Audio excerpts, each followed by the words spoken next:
Awkwardly Awesome Podcast starts in 3, 2, 1.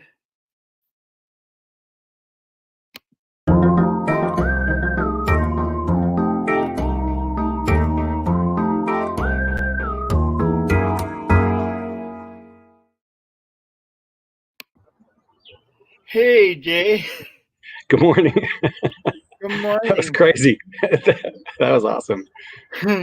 I listed phenomenal speaking coach as a title, but I appreciate the love. Yeah, I was completely comfortable with it because you've helped me and so many people for so many years. Thank you. Thank you.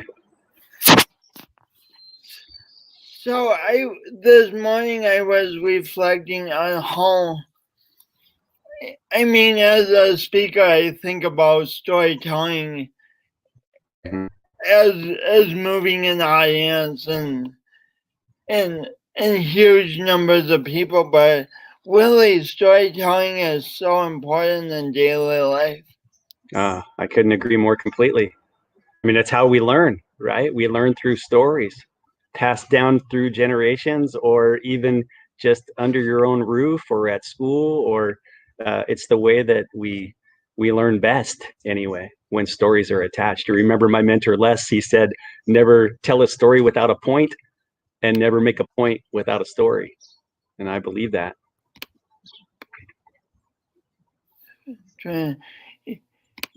Yeah, kind of hazy. So I was just trying to figure out the settings. I think That's okay. Okay. As long as the audio is good, the video's a bonus. Cool. So I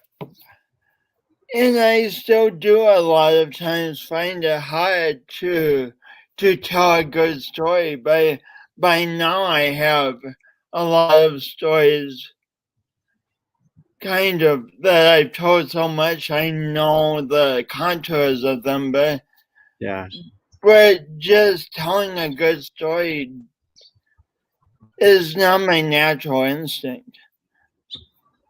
Yeah, I think there's a part of it that comes with practice. Of course, the more stories that you tell, you learn the nuance and how to add flavor to the stories. But I think also is the, we're talking about this in the context of a speaker, and if you would ask most speakers, what do they want to be as the result of the story? They either want the audience to feel a certain thing, or they want them to do a certain thing, or they want them to learn, a thing. Like, what is that? And then, of course, for the motive of the speaker is like, why do you want them to do it? For you, for example, when you're speaking to an audience, you want to move them into action. You want them to feel confident about their ability to take action, even if it's imperfect, right? So you're clear on that piece. I think, most of the consulting that I've done over the course of my coaching career, if you will call it, I don't know if coach really is the right fit. I think it's more mentoring than it is coaching, but there is a coaching element to it.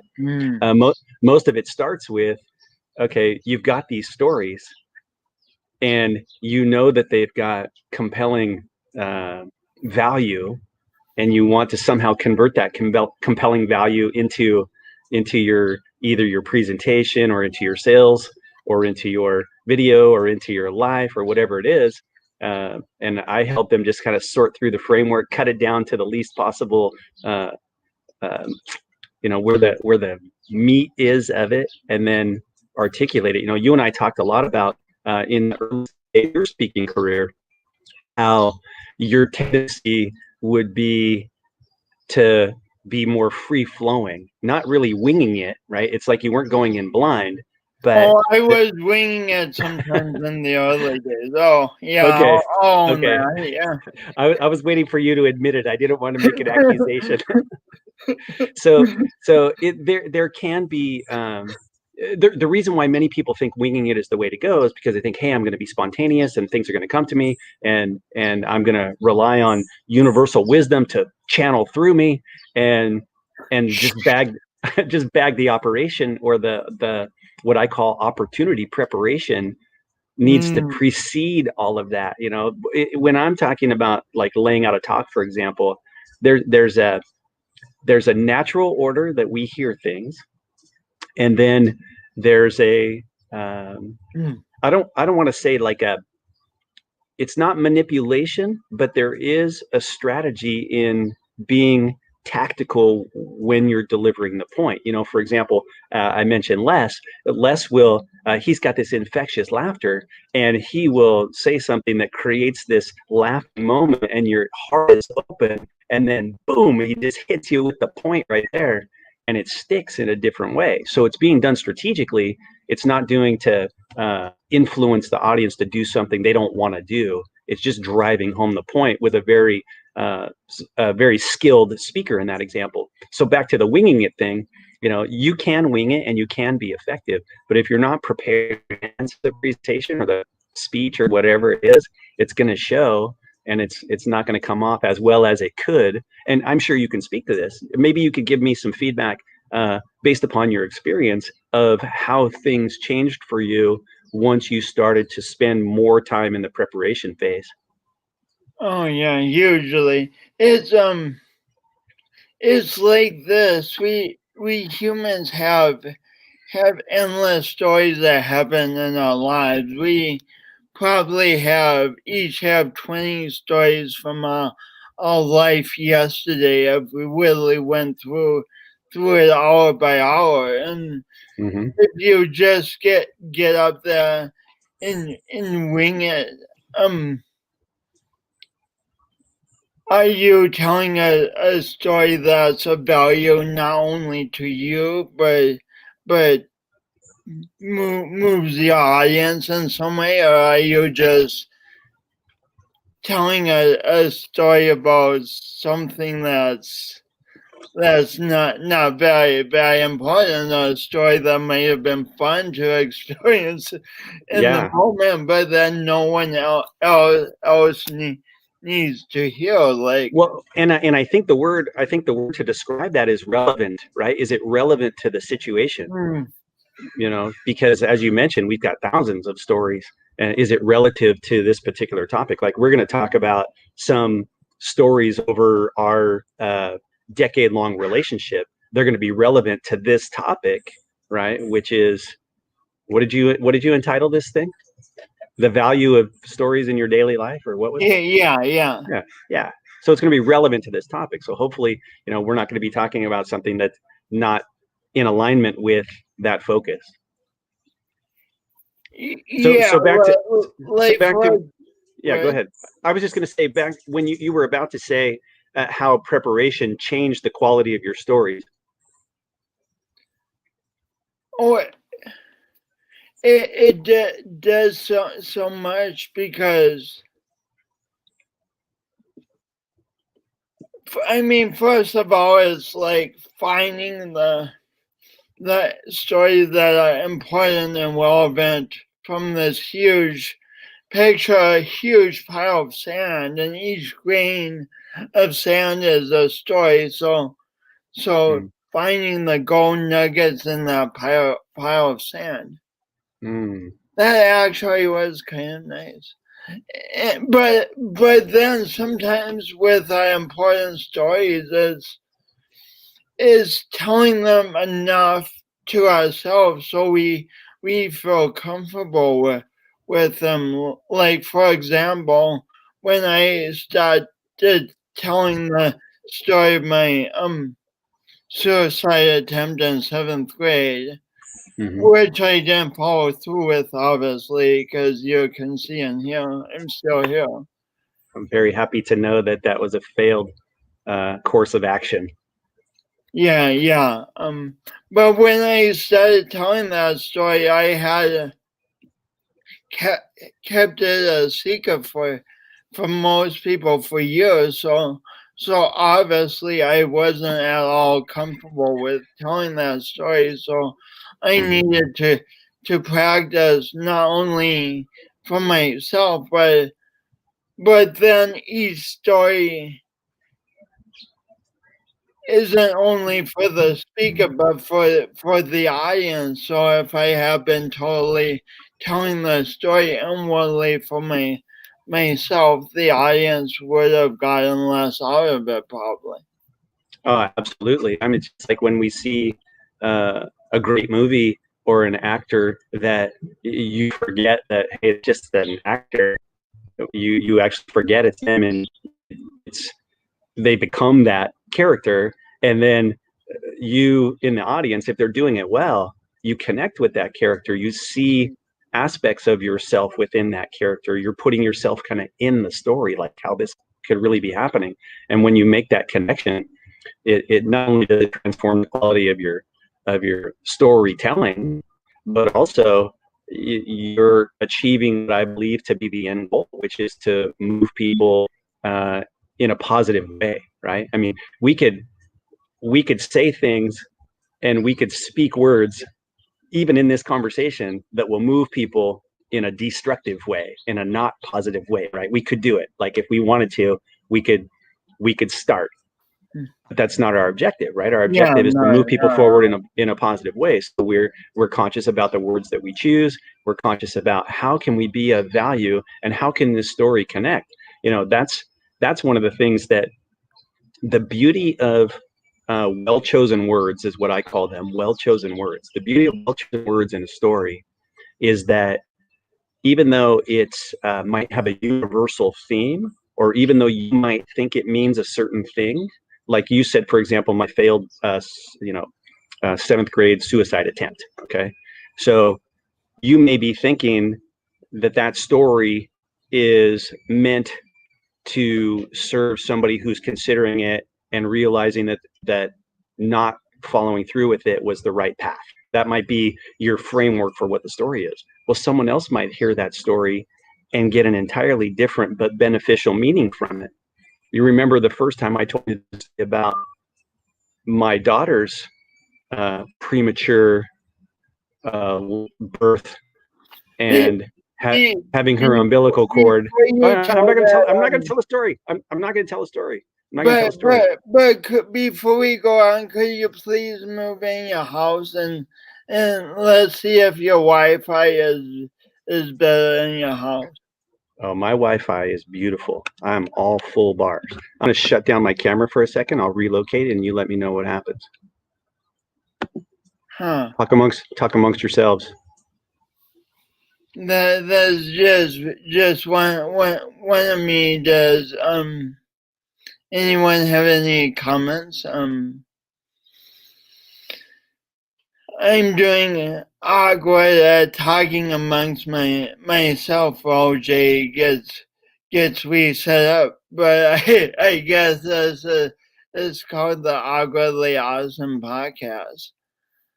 Thanks for the 2 likes, Clinton and Maria, on the 2 loves and oh yeah thank you.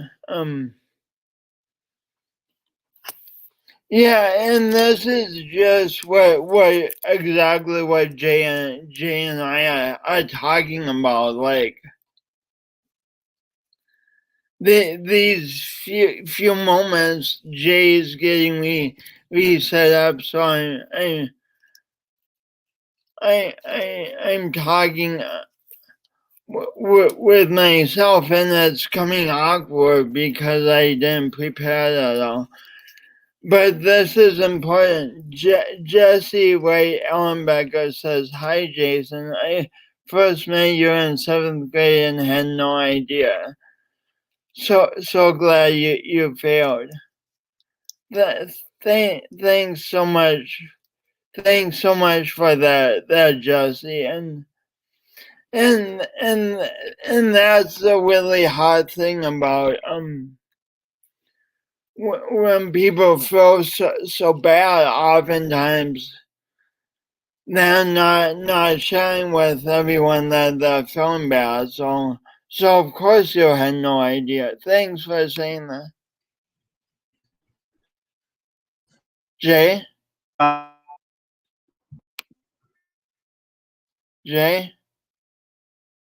um, Huh. Why can't I see a picture on the screen?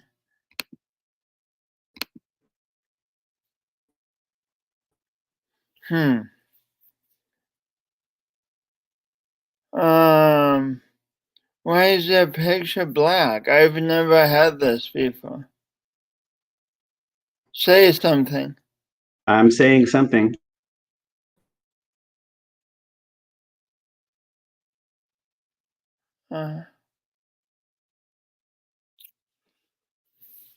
Jesse says, I consider suicide much later and thankfully move past that.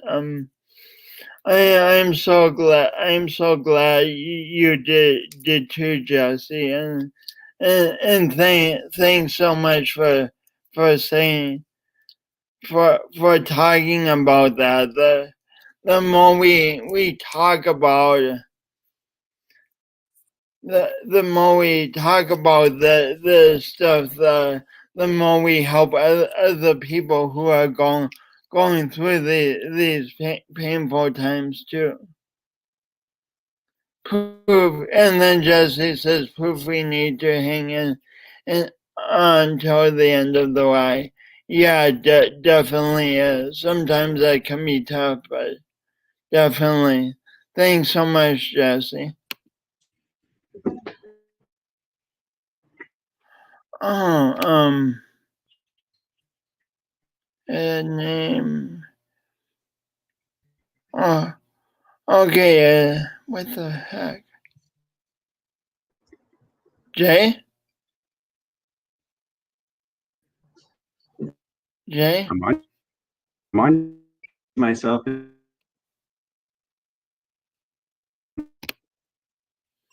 I wonder why you're so fuzzy. I don't know. Am I fuzzy to you? Yeah, are you fuzzy to you?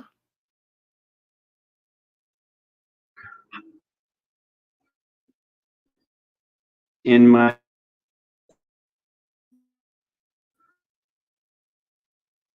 can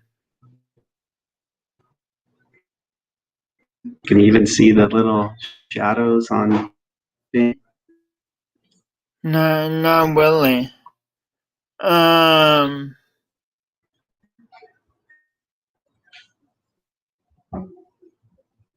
Can you say something? Jason, it's good to see you.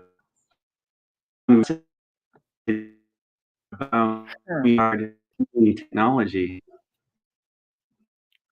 can be for video in the room. Huh.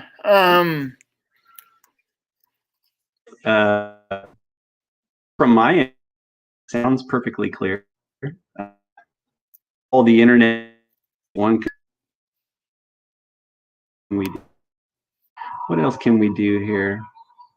Connected, secure, signal strength, awesome. I don't know if there's much I could do to improve that. Okay, I think we're all good now.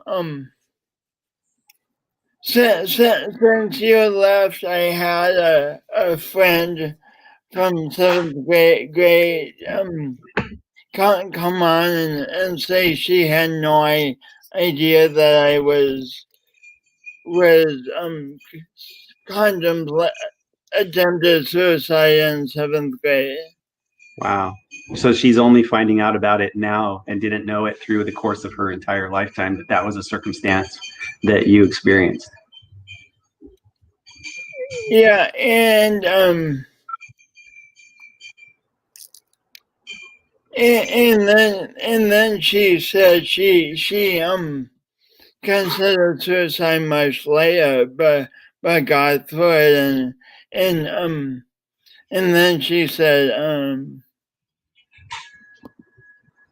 proof we need to hang on until the end of the ride.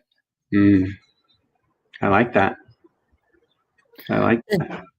And this is so the power of stories until this moment, 30 or more years after, no, 32 or 3 years after Yeah. 7th grade, Jesse and I had never had this conversation. Right. Well, it's going to create a whole new chapter to this story, which is awesome. Yeah.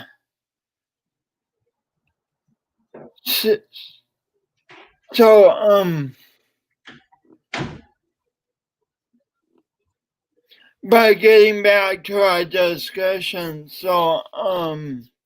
yeah, before I dropped out, I was talking about how one person can hear a story, like you might be presenting the story thinking that it has one meaning, and then someone else can hear that story and it gave them an entirely different meaning, or different layers of the story came out. I was mentioning about my daughter's premature birth and having her air cut off. And when I told you that story, like in my mind, it was about two guys sharing a similar experience, but we found a lot of other layers within that story, including now you had an experience of what it was like for your parents being in the room and going through that, because I conveyed it to you from the pain and heartache and over the trauma that was happening and everything through your parents' eyes that you never had the opportunity to see before, because they're not sharing the granular details of the birth of your your what how do you describe that? You were excited to get here early. Yeah. Very excited. Yeah, and that your umbilical cord was kinked, right? And so you knew the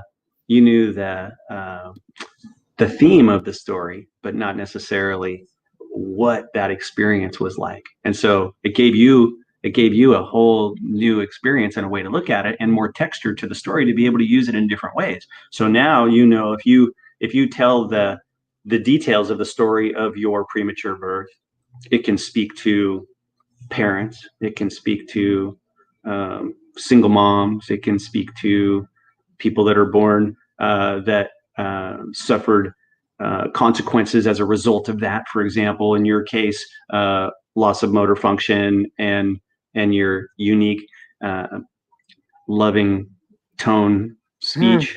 All of the things that for so many years you looked at it as a negative, and obviously have been determined and found the gift of them and turned them into a benefit.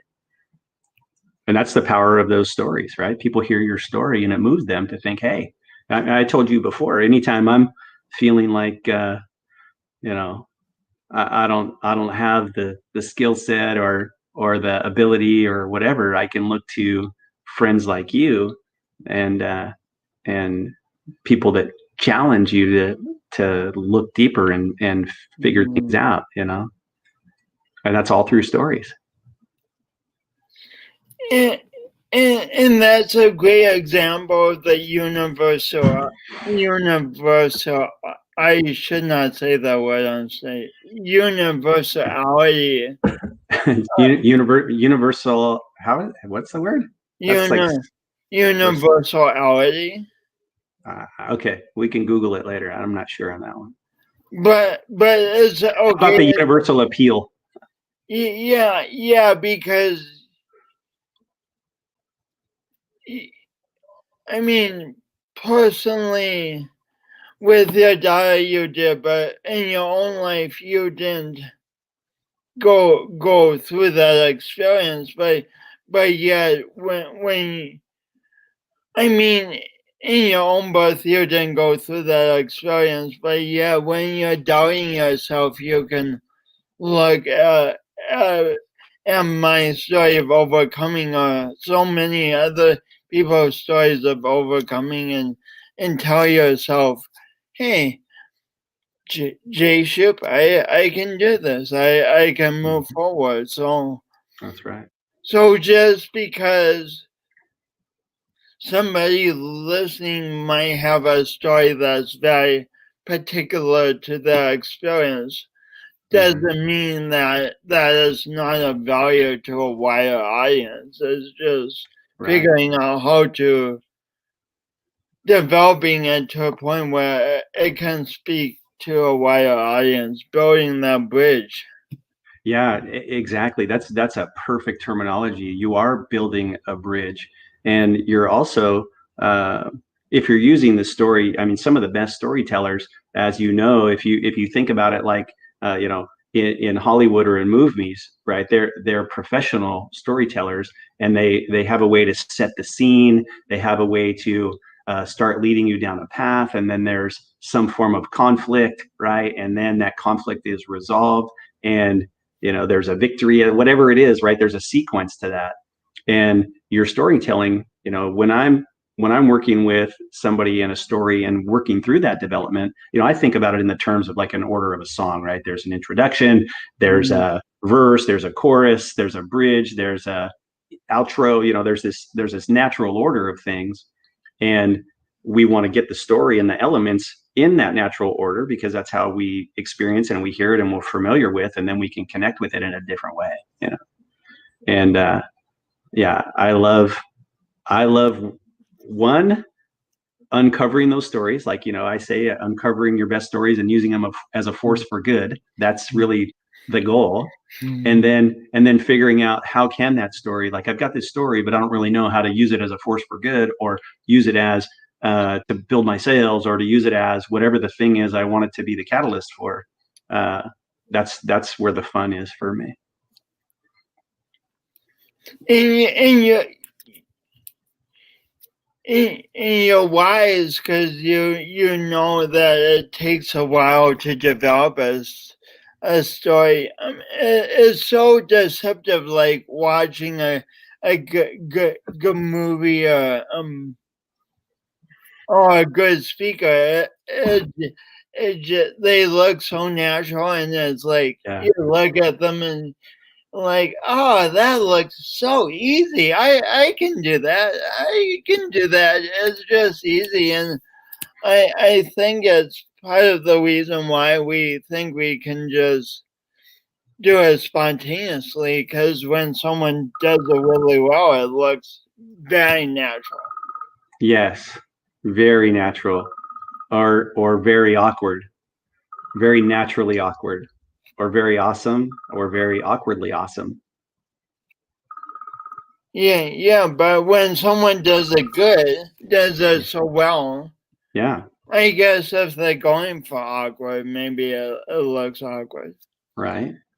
Wouldn't it freak everybody out if you told them that this whole awkwardly awesome thing was just an act, right?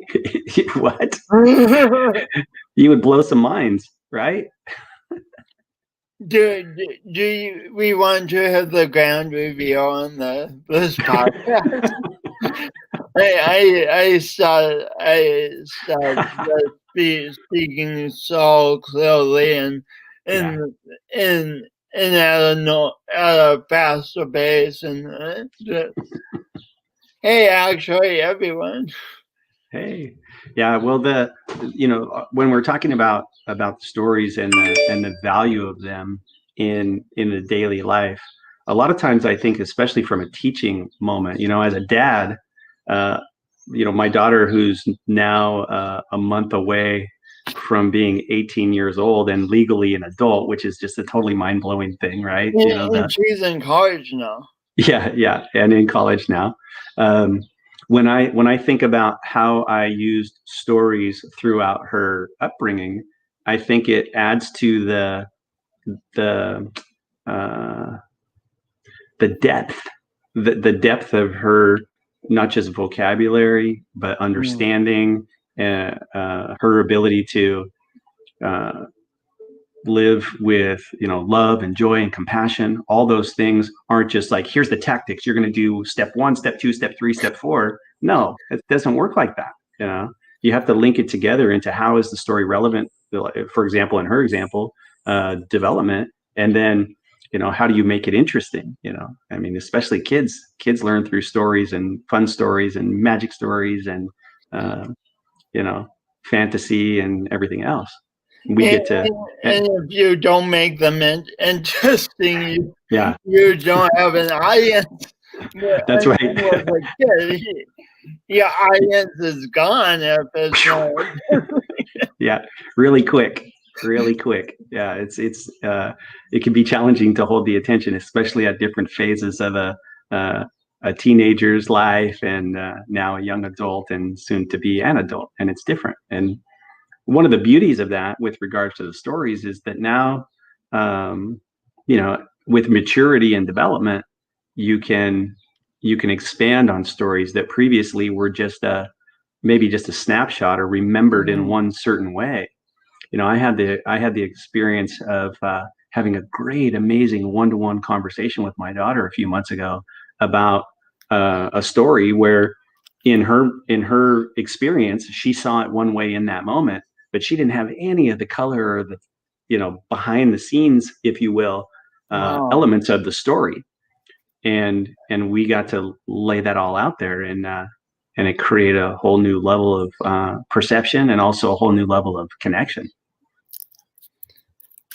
As a teacher only gets a student typically for 1 year, but as a parent, you get the student. Wow.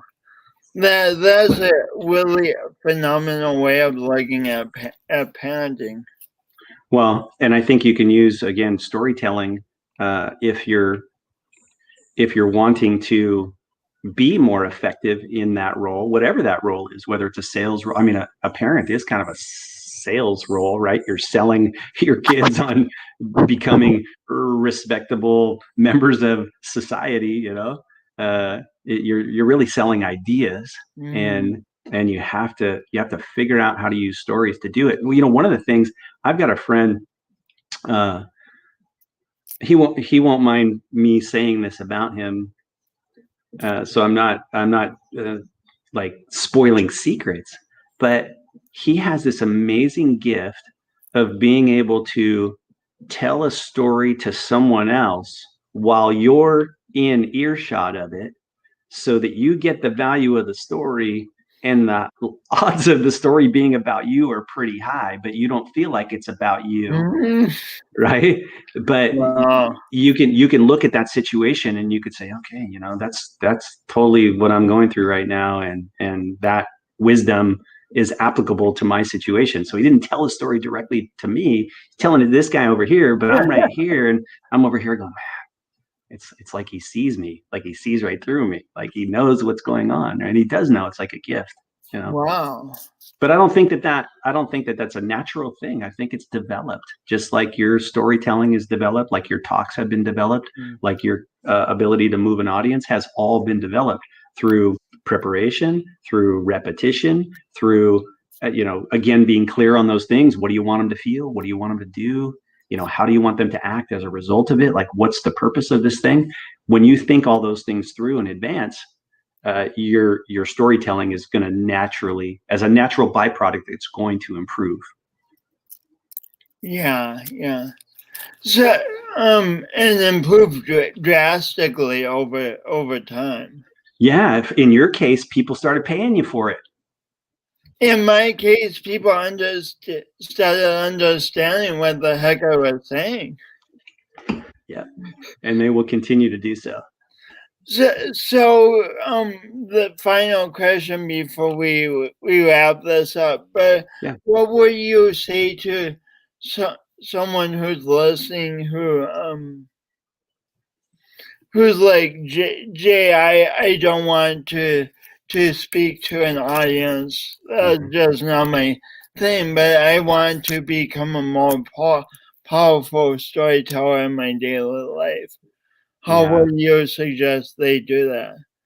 And I'm probably asking this question for myself. So, hey, that's the reason why we have these conversations, because we need to hear them, right? So we personally need to hear them over and over and over and over. That repetition is really important. I think the first thing, Jason, is really like we talk about capturing things, like to get it out of just your head, whether it's on paper or whether it's into a recording device. If there's a You story, could write it on your hand. or you could write it on your hand. Yeah, it may not last long, but yes, you could. But just get it out, right? And so that you can work with it. If it's only in your mind, and early in my consulting, a lot of times I have these great ideas. For me, the inspiration usually shows up around 4 a.m. Right? I wake up with some, wow, that's really awesome.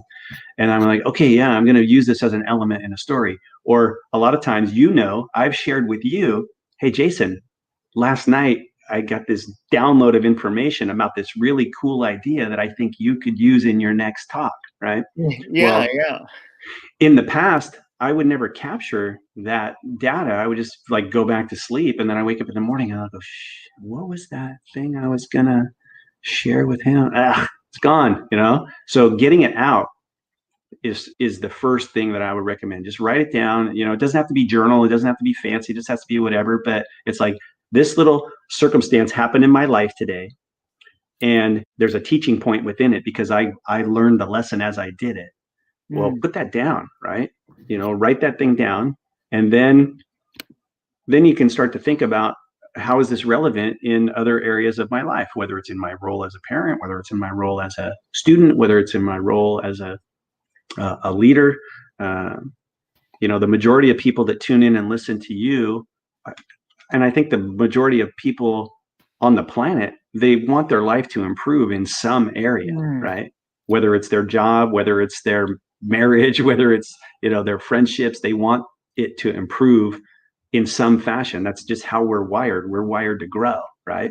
And so, how can I use stories to improve any of these areas? So that's how the second step that I would take is I would say, hey, identify the areas in which you think, I really want this to be better. How can stories help me to improve it? And then start thinking through, hey, I've got this list of these stories and slices of life that I can use to connect the dots. Those are the things that I would recommend as a beginning point. And then, of course, hang around guys like you and me that can, dig out those nuggets in that mountain of sand and figure out how they can be shared or used again as a force for good.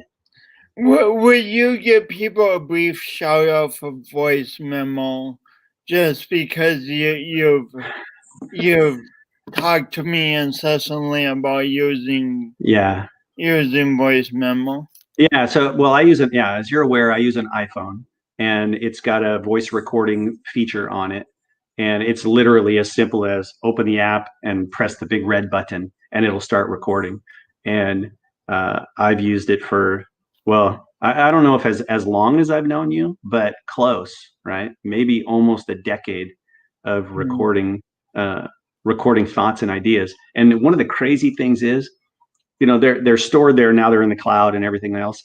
Just for fun, sometimes, like when I have some downtime, I'll go back and I'll listen to a thing, and I'll get some awesome inspiration from something that I recorded in that voice memo, and it's great. And if you don't like it, of course you delete it and you move on and you forget about it. But there's things that I've recorded, like, oh, that's I don't ever want that to see the light of day, and you just delete it. It's awesome.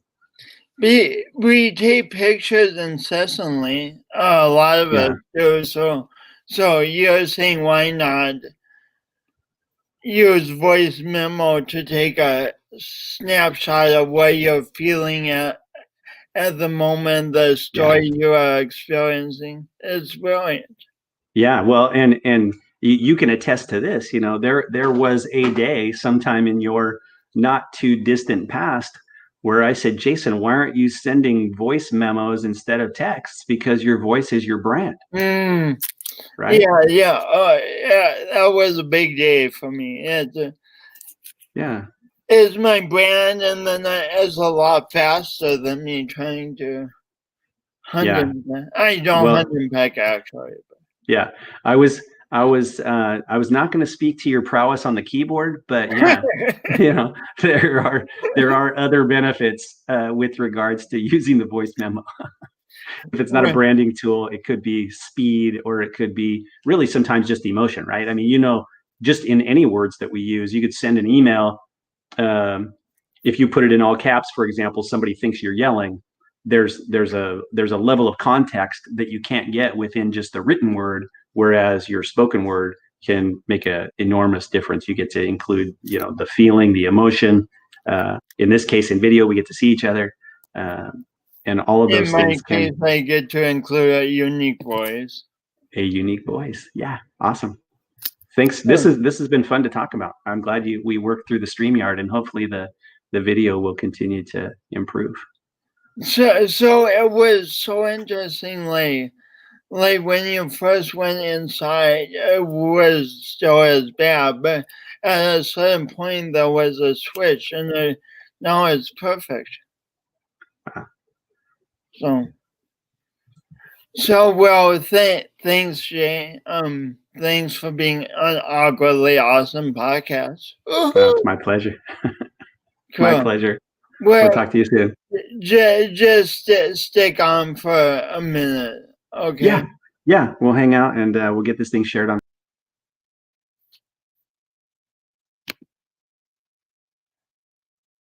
Okay, that should be a little more seamless.